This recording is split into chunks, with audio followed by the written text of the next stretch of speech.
Assalamualaikum warahmatullahi wabarakatuh. Selamat datang di channel Muslim Voice, channel debat virtual lintas agama dan berita seputar Islam. Tentu saja channel ini bertujuan untuk mencegah pemurtadan. Terima kasih yang sudah berkunjung di channel ini. Jangan lupa untuk like dan subscribe channel Muslim Voice tentunya untuk perkembangan channel ini. Seperti biasa, channel Muslim Voice akan menayangkan dialog lintas iman, di mana para apologet muslim, debater muslim menjawab fitnah, subhat, dan tuduhan umat Kristen terhadap Islam. Pada kesempatan kali ini, seorang pemuda Yahudi keturunan Yahudi belak-belakan bongkar ajaran Kristen sebenarnya. Mari kita simak dialog lintas iman selengkapnya. Selamat menyaksikan. Maksudnya gimana?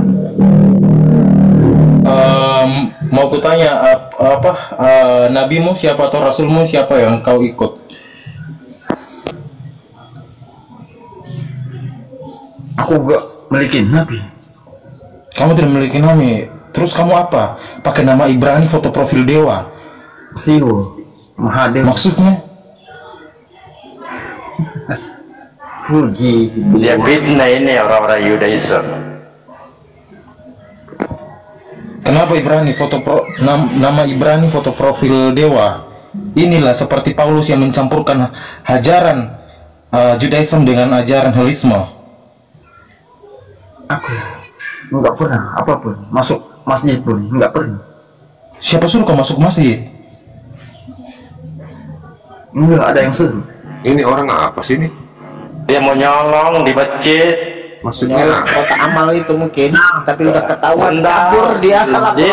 Dia pernah naik di sini, bro. Teman-temannya Ban Jordan, dia pernah naik di sini. Dia itu cotet. soalnya begini Bang Dalbong, nggak terarah dia apa yang mau dibicarakan, nggak terarah. Pura-pura ngawur biar nggak ditanya, maksudnya. Bukan ngawur. Mereka lanjutkan pertanyaannya Ban Jordan. Ini wajar Ban Jordan keberatan karena kitabnya itu Anda ini ya menggunakan bahasa kitabnya. Wajar Ban Jordan, silakan. Karena Ban Jordan ini Yudaism. Lanjut. Iya.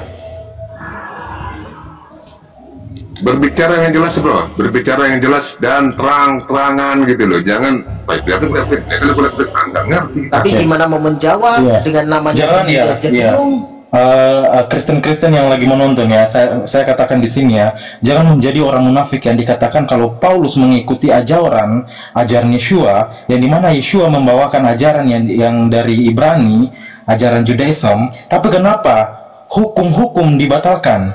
Berarti Paulus bukan orang Yahudi. Kalau Paulus membatalkan hukum-hukum Judaism, karena orang Judaism seperti kami hidup di bawah hukum Allah, kami hidup di bawah hukum Taurat. Jadi setitik iot pun tidak bisa dihilangkan hukum Taurat. Seperti yang dikatakan, kalian itu Kristen terlalu banyak permintaan yang dikuduskan untuk hari besar, kalian lewatkan, malah kalian minta di hari Minggu.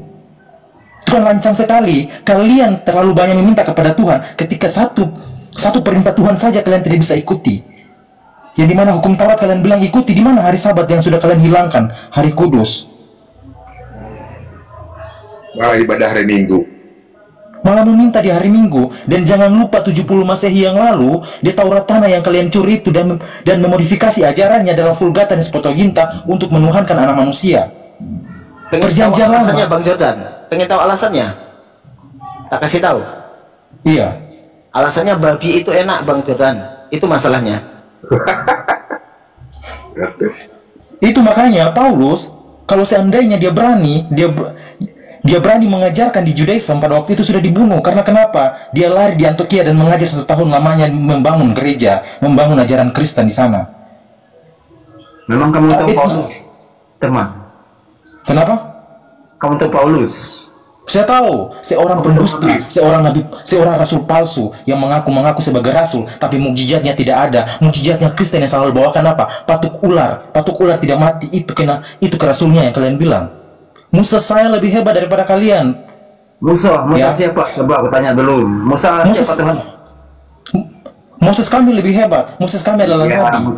Moses. Coba. Muhammad siapa ngajarin? Islam. Kenapa? Islam siapa yang ngajarin?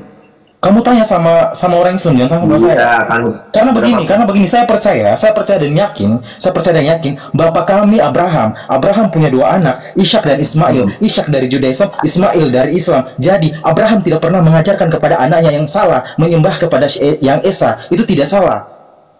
Bapak kami satu. Yang kutanyakan di sini di mana Kristen? Kristen dari mana? Dengar dulu, Yusuf siapa? Kamu tahu kan Yusuf? Saya tidak tahu Yusuf. Itu Bani Ini Israel. kebiasaan Kristen mengambil nama dari bahasa Arab, mengambil nama bahasa Ibrani, tercampur-campur, kita bingung. Kamu siapa yang ngambil nama Musa? Kami Moses, bukan Musa. Musa itu dalam bahasa Arab. Tapi kamu bahasa Inggris, bukan bahasa Arab kan gitu. Coba bahasa Coba bilang. Jangan pernah. Coba Yes, ini ya, betul. ini ada Bang Jordan ya, ada Kristen. Coba ada muncul pertanyaan. Kalau Musa dari mana? Sebentar Ibrani dan Bang Jordan, ada satu pertanyaan begini. Pada saat kita sama-sama memuliakan Abraham di dalam Bible, Nabi Ibrahim di dalam Islam, ya kan, memiliki 2 anak. Ishak menurunkan ajaran kepada Bani Israel, ya kan? Terus Ismail menurunkan ajaran kepada Rasulullah di negara Arab. Terus muncul Kristen dari Romawi. Terus ini ikut siapa ini kira-kira ini Kristen? Ikut siapa ini? Ikut Ismail apa Ishak? Coba. Hitung dulu sejarah. Coba dihitung. Saya pertegas lagi, izin Pak Bro. Saya pertegas lagi, dengarkan dulu Pak Ibrani. Nah, Yudaism atau Yahudi kan tentu garisnya jelas dari Ishak. Ya, ini kita berbicara tentang anak Abraham. Nah, kami umat Islam jelas juga dari Nabi Ismail alaihissalam. Terus juga mana? Nah, pertanyaan saya Pak Paulus dari mana? Kalian tahu yang gitu. Misalnya Musa Islam. Makanya 2 di sini Pak, antara Yudaism dengan Islam, esensi tentang ketuhanan itu sama. Coba tanya Pak Jordan, Tuhan bisa jadi manusia tidak? Tuhan manusia tidak? Bukan. Tuhan bisa dilihat tidak? Pasti jawabannya tidak. Coba tanya Jordan, selaku Yudaism, tanya coba, apakah Tuhan itu roh? Paling dia jawabnya itu paganisme. Itu pemahaman Muslim dengan Yudaism, seperti itu.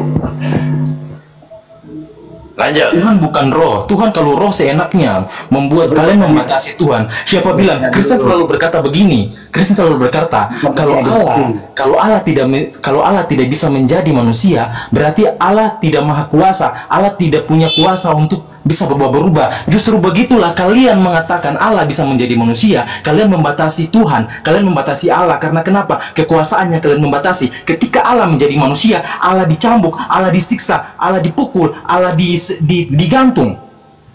Di mana kekuasaannya? Hilang semua. Kamu percaya enggak Allah itu maha kuasa? Allah itu maha kuasa.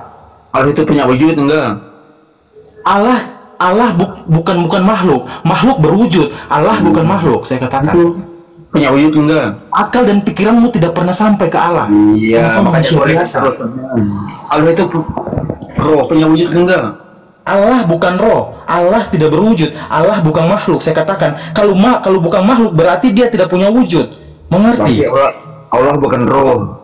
Allah bukan roh. Jangan berdusta, jangan berdusta. Di dalam perjanjian barumu, Allah bukan roh memang. Allah adalah zat yang saya baca. Karena kenapa terjemahanmu diganti 18 kali? Berarti Allah itu enggak masuk maha kuasa kan gitu. Ada 2 konsep ya Bang Jordan ya dengan Kristen. Ada 2 konsep. Di dalam konsep ajaran para nabi, ajaran samawi itu menjelaskan bahwa Sang Pencipta alam semesta ini tidak sama dengan makhluk. Tetapi konsep itu yang menjelaskan Sang Pencipta itu sendiri. Nah, pada saat dikatakan Tuhan menjadi manusia, itu yang membuat konsep bukan Tuhan. Bukan Sang Pencipta yang mengkonsepkan itu, tetapi orang-orang yang muncul belakangan yang membuat konsep itu. Sekarang bisa dibuktikan. siapa sebenarnya konsep yang benar? Kristen mengatakan ya, Tuhannya Maha Kuasa. Yang mengatakan Maha Kuasa harus menjadi makhluk itu manusianya, bukan Tuhannya yang mengkonsep itu. Beda dengan ajaran para nabi yang mengkonsep bahwa qul huwallahu ahad, Allahu samad, lam yalid wa lam yulad. Ya, Allah tidak serupa dengan makhluk. Tuhan tidak beranak dan tidak diperanakkan, tidak sama dengan makhluk ciptaannya. Itu yang mengkonsepkan Tuhan pencipta itu sendiri. Nah, terus nuzul menjadi manusia ini yang konsep siapa? Manusia itu sendiri. Berarti apa? Tuhan buatan manusia. Gini saja, Ayo. berarti kamu tidak percaya Allah itu Maha Kuasa. Tuhan menjadi manusia yang kau Bantah maksud itu. Ibrani, yang kau maksud Tuhan menjadi manusia. Iya. Oke, kenapa Tuhan dipukul? Kenapa Tuhan diludah? Kenapa Tuhan diinjak-injak, disalto-salto? Kenapa? Kamu nggak tahu Tuhan jadi manusia? Tuhan menjadi manusia ketika Tuhan ditangkap oleh manusia, ketika Tuhan diikat, ketika Tuhan disalib. Itu Tuhanmu. Kamu nggak percaya? Berarti Tuhanmu tidak maha kuasa, karena dirinya saya tidak mampu diselamatkan. Bagaimana dia menyelamatkan dunia ini dengan isi makhluknya? Di mana Tuhanmu? Dia mati, Dia bangkit, apa? naik ke atas. Bangkit, kamu pernah lihat dia mati? Kamu hanya menceritakan kan? Kamu hanya mendengarkan, kamu hanya membaca buku sejarah perjalanan kan? Tapi kamu tidak tahu, murid yang paling dekat dengan Yesus, Yohanes dan Filipus saja tidak pernah menyembahnya. Tidak pernah menyembahnya. Bahkan mereka hadir ketika Yesua membuat mukjizat-mukjizat, tapi mereka tidak pernah menyembahnya. Bahkan mereka diusir karena Filipus memanggilnya dia Tuhan, tetapi Yesua Hamashiach memarahinya. Kamu jangan memanggil aku, kamu jangan memanggilku, karena aku sama seperti kalian, hamba manusia biasa. Kutunjukkan datanya. Kamu percaya enggak? Tidak percaya, karena kalau saya percaya pagan. Jangan. Ya, saya sampaikan dalil dulu ya, dalil-dalilnya perkara maupun di Taurat atau di Bible itu sendiri perjanjian baru. Kalau di dalam Taurat itu jelas konsisten Pak, bahwa mengatakan Tuhan itu bukan manusia. Ya. Lalu di Keluaran 33:20 dan Tuhan berfirman, engkau tidak tahan memandang wajahku, sebab tidak ada orang yang memandang aku yang dapat hidup. Lalu pertanyaannya, bagaimana mungkin di perjanjian baru Tuhan usul jadi manusia malah dia yang mati? Nah, lebih hebat, lebih dahsyat di perjanjian lama atau kitab Taurat.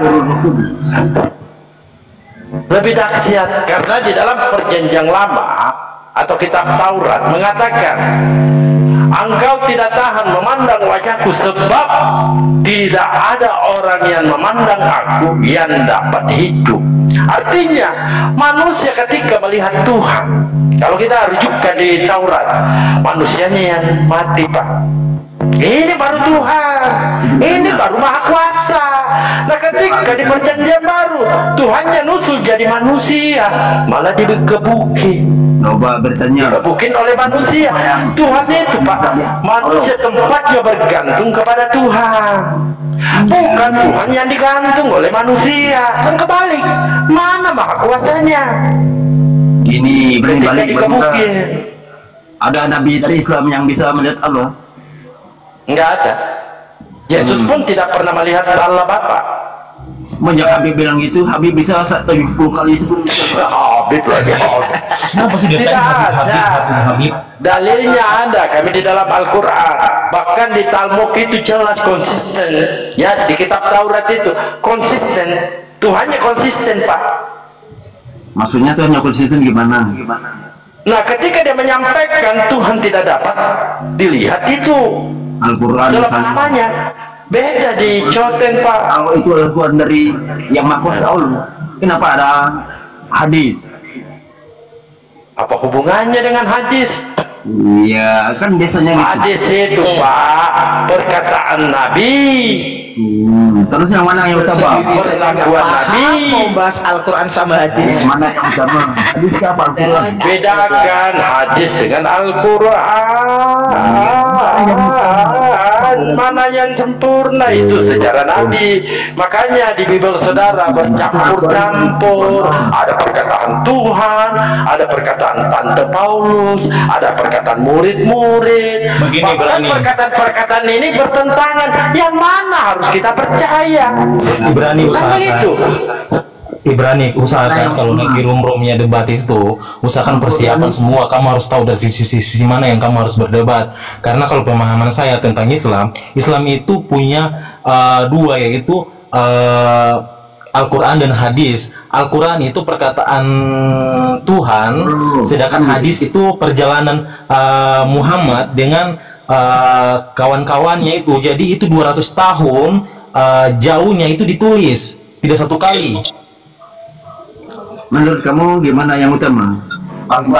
Jadi gini loh, ya. Yang mereka hidup di bawah Pak Jordan ini, karena memang yang namanya samawi, Pak, pasti ada tafsirannya. Kitab Yahudi itu ada tafsirannya, cuma Choten tidak ada. Bahkan dia tafsirkan sendiri. Bebas, Bang. Kehendak bebas. Mantap. Jordan Simon, aku sepakat sama kamu. Pada saat Yesus itu dilahirkan, datanglah 3 orang Majus, ya kan, menemui orang tua Yesus Bunda Maria. Maka dia akan menjadi seorang Immanuel, katanya begitu kan di dalam Bible itu kan. Nah, 3 orang Majus ini ada 3 orang Majus ini adalah orang Zoroaster, penyembah api. Makanya Bang, asalnya akar mula Oten itu berasal dari dewa pagan. Awal mulanya dari Helenis, ya Yunani, dari 7 sebelum Masehi sampai 1 Masehi itu diadopsi ajaran Yunani Helenis. Kemudian di abad pertama sampai abad ketiga itu diadopsi ajaran Romawi, Bang. Jadi wajar kalau ada konsep inkarnasi, berkenosis itu adalah ajaran pagan atau penyembah berhala seperti inkarnasi, seperti dewa Zeus yang membentuk seperti manusia, yang kemudian menikahi dengan seorang pemain suri raja manusia, sehingga menghasilkan namanya anak setengah dewa setengah manusia yang namanya Precious gitu kan. Nah, inilah ajaran pagan Oten kalau kita bicara pada fakta-fakta sejarah. Mirip kali, Bang Lor. Gitu, Bang Jordan. Jadi ajaran Oten ini memang berlandaskan ajaran Helenis Yunani dan ajaran pagan Romawi, yang dimana ajaran pagan Romawi ini menyembah dewa Mitra Persia. Gitu ceritanya, teman-teman. Lanjut. Iya, betul. Dan kenapa? Dan karena memang Paulus sadar, makanya dia tidak berani mengajarkan di dalam kerumunan orang Judaism. Dia lari di Antioquia dan mengajarkan agama Kristen, agama Helenisme. Dia tidak berani karena Paulus sadar karena kenapa ajarannya berbeda dengan ajaran-ajaran nabi-nabi yang diutus di Israel. Itu sangat jauh berbeda.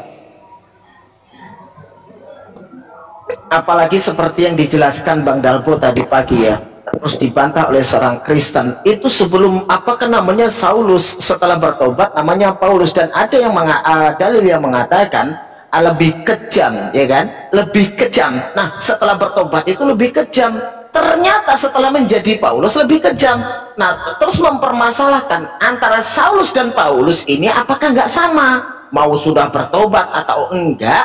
Yang jelas orang-orang yang dipercaya menjadi orang pilihan Tuhan seumur hidupnya itu tidak pernah punya riwayat seperti itu. Tetapi tidak dengan Paulus. Alasannya sudah bertobat, mau bertobat atau tidak, riwayat hidup, ya kan, pernah menyiksa murid-murid Yesus, gitu loh. Jadi orang seperti ini, makanya semuncul pertanyaan pada saat ajaran para nabi mengajarkan Tuhan tidak seperti makhluk, Tuhan tidak seperti manusia, tidak seperti ciptaannya. Ajaran para nabi, ajaran samawi. Nabi Ismail menurunkan negara Arab, orang-orang Arab, yaitu akhirnya ada ajaran Rasulullah SAW, ajaran Islam. Terus Nabi Ishak dari Ibrahim, muncul Bani Israel. Lah terus Kristen ini muncul di Romawi. Ikut siapa? Ikut siapa coba? Ikut siapa? Kamu jawab, Ibrani. Kristen muncul dari Roma, itu ikut siapa? Itu aja, simple aja. Ikut siapa coba? Ayo. Assalamualaikum warahmatullahi wabarakatuh. Waalaikumsalam warahmatullahi wabarakatuh. Izin menambahkan Kang Erwin, Pak Prof.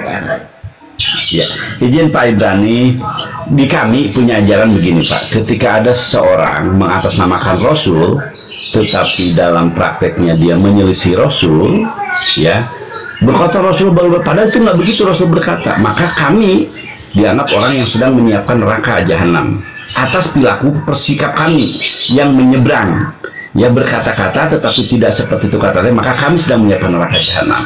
Nah, bagaimana bisa di tempat Anda ada makhluk ya yang mungkin dianggap super hebat, tetapi ternyata ada makhluk lain setelah itu yang justru menabrak kaidah-kaidah dasar-dasar yang tadi ditetapkan itu.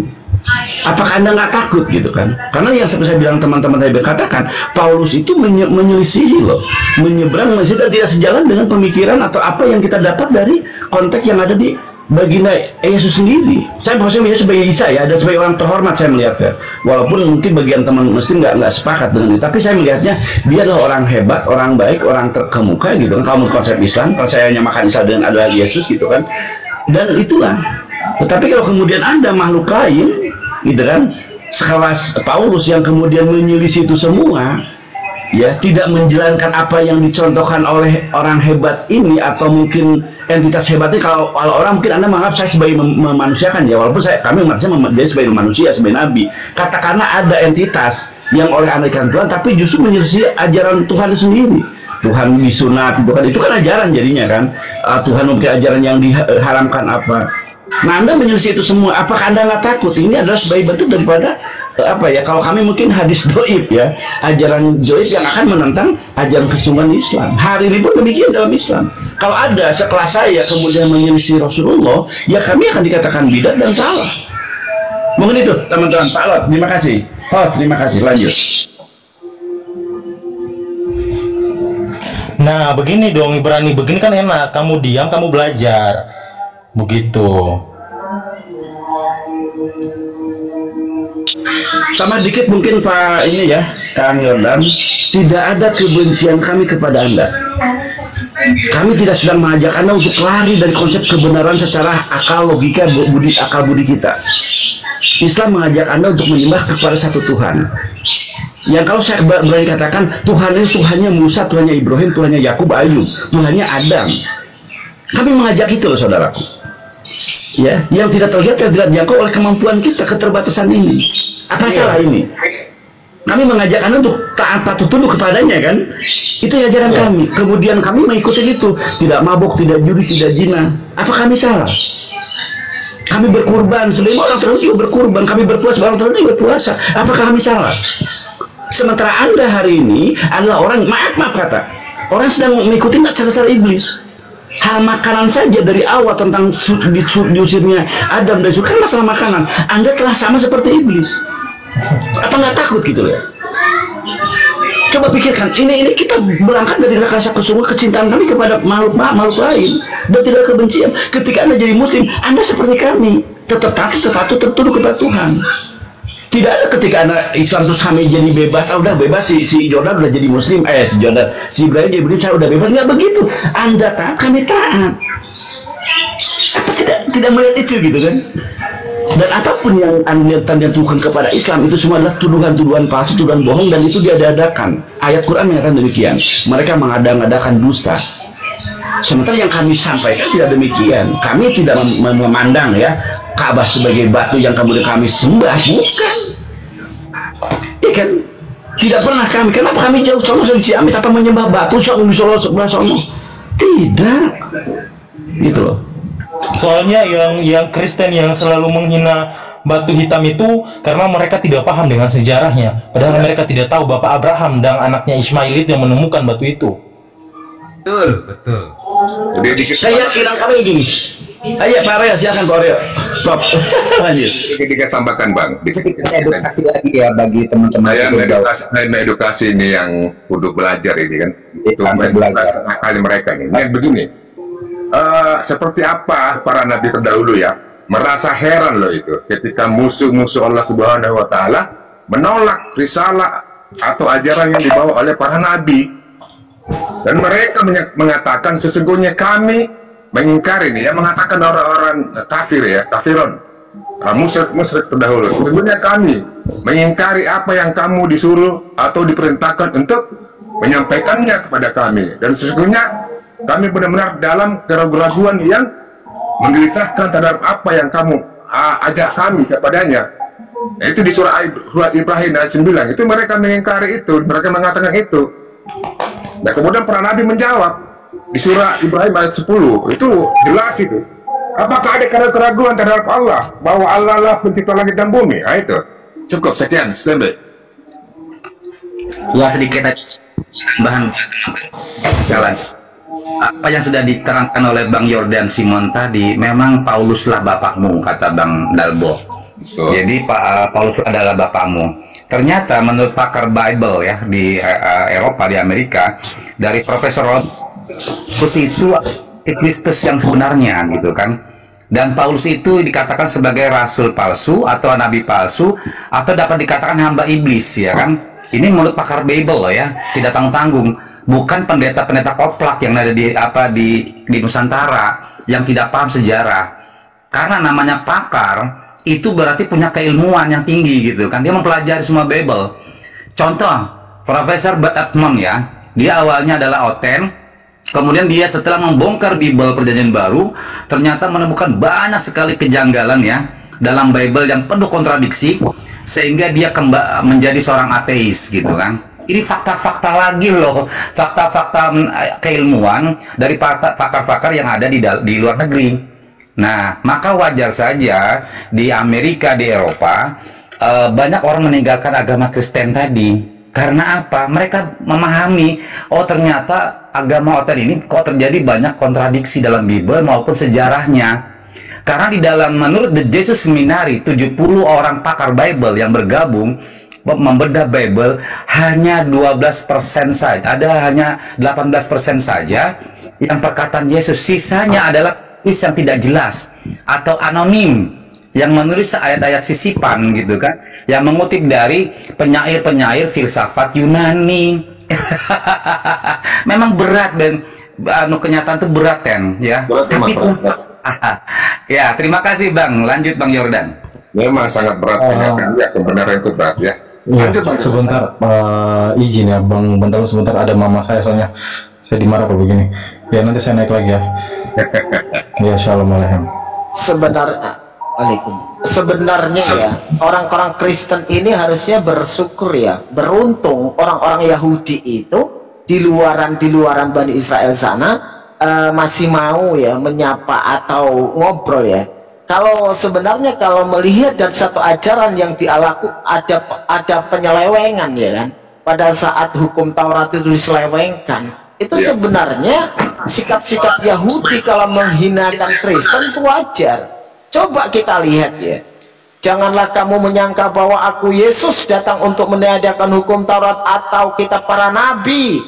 Aku datang bukan untuk meniadakannya, melainkan untuk menggenapinya. Karena aku berkata kepadamu, sesungguhnya selama belum lenyap langit dan bumi itu, satu iota atau satu titik pun tidak akan ditiadakan dari hukum Taurat sebelum semuanya terjadi. Jadi sebelum kiamat itu tidak akan ditiadakan hukum Taurat ini oleh orang-orang Bani Israel kalau pengikut hukum Taurat.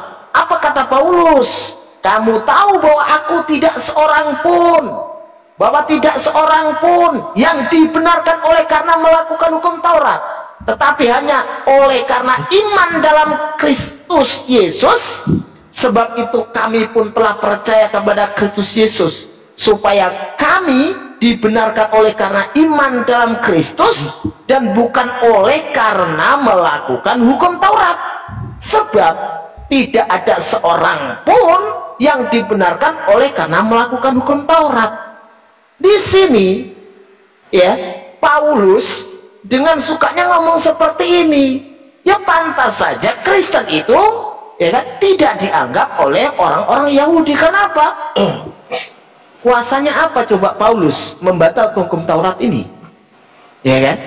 Kuasanya apa coba? Hukum Tuhan, hukum Taurat itu hukum Tuhan dibantah oleh Paulus. Paulus manusia, Berarti kamu kalau percaya sama Paulus, berarti kamu menganggap Paulus itu lebih tinggi daripada hukum Tuhan, daripada Tuhan yang membuat hukum Torah. Itu Ten. Assalamualaikum. Assalamualaikum. Waalaikumsalam. Waalaikumsalam. Assalamualaikum warahmatullahi wabarakatuh. Boleh menambahkan gurunda-gurunda Pak Ustadz? Lanjut. Lanjut Bang, lanjut. Jadi Bang Ibrani, perlu diketahui bahwa kaum Yahudi dan kami umat Muslim itu jelas benang merahnya dari ajaran Ibrahim. Sedangkan Paulus di Roma 11:13 itu sudah mengakui, coba buka Roma 11:13, dia adalah rasul bagi bangsa-bangsa non-Yahudi. Ya, itu terjadi masalah itu sejak konsili Yerusalem. Ya, waktu Paulus disidangkan karena mengajarkan hal-hal yang bertentangan dengan ajaran Taurat. Coba buka itu. Ya, sangat tegas di Roma 11:13. Saya bacakan nih, Roma 11:13. Aku berkata kepada kamu, hai bangsa-bangsa bukan Yahudi, justru karena aku adalah rasul untuk bangsa-bangsa bukan Yahudi, aku menganggap hal itu kemuliaan pelayananku. Jadi Kristen di Indonesia itu rasulnya itu adalah Paulus. Ya, di mana Paulus mencoba mensinkretismekan ajaran Taurat dengan ajaran Yunani.